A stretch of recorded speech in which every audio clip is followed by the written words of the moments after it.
রোজিনাস ক্লাবের সমস্ত মৎস্য শিকারী বন্ধু এবং ভিউয়ার্স বন্ধুদের স্বাগত। আপনারা ব্যাকে যে পুকুরটি দেখতে পাচ্ছেন এটি হচ্ছে হুগলি জেলা তেলান্ডু স্টেশনের নিকটবর্তী নাসিরদার পুকুর। এই পুকুরে আগামী দিনে একটি পাস শুরু হতে চলেছে।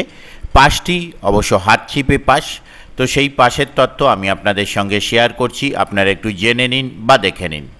মৎস্য শিকারীদের জন্য সুসংবাদ, তেলান্ডু স্টেশনের নিকটবর্তী নাসিরদার পুকুরে হাতছিপে পাস শুরু হতে চলেছে।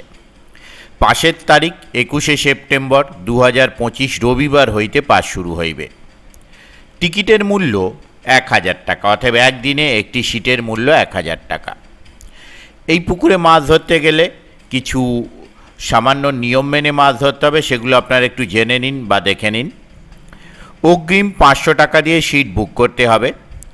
পছন্দ মতো সিট বুক করতে পারবেন, লটারির কোনো ব্যাপার নেই, যার যে সিট পছন্দ সেটাই বুক করতে পারবেন, কিন্তু অগ্রিম যে মূল্য সেই প্রদান করে তবে আপনাকে সিট বুক করতে হবে।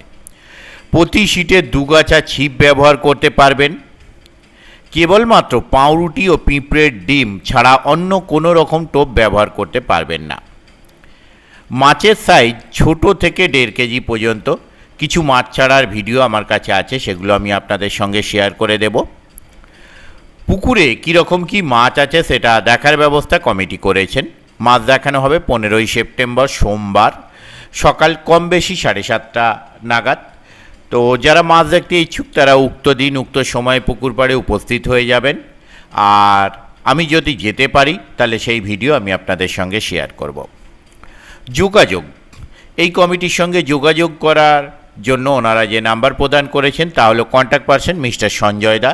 এর আগেও উনি একটি হাতছিপে পাস পুকুর চালিয়েছিলেন এবং শিকারী বন্ধুরা মাছ ধরে যথেষ্ট আনন্দ পেয়েছিলেন, যথেষ্ট সুনামের সঙ্গে পুকুর উনি চালিয়েছিলেন হাতছিপে পাস। এবারেও উনি এই পুকুরটি নতুন চালাচ্ছেন। আশা রাখবো অন্যান্য যে পুকুর উনি চালিয়েছেন সেই পুকুরের মতো এগুলোও যথেষ্ট সুনামের সঙ্গে যেন চলে।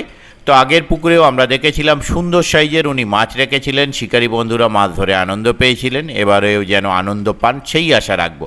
তবে অবশ্যই যারা যাবেন তারা খোঁজ খবর নিয়ে বুঝে শুনে নিজের দায়িত্বে যাবেন।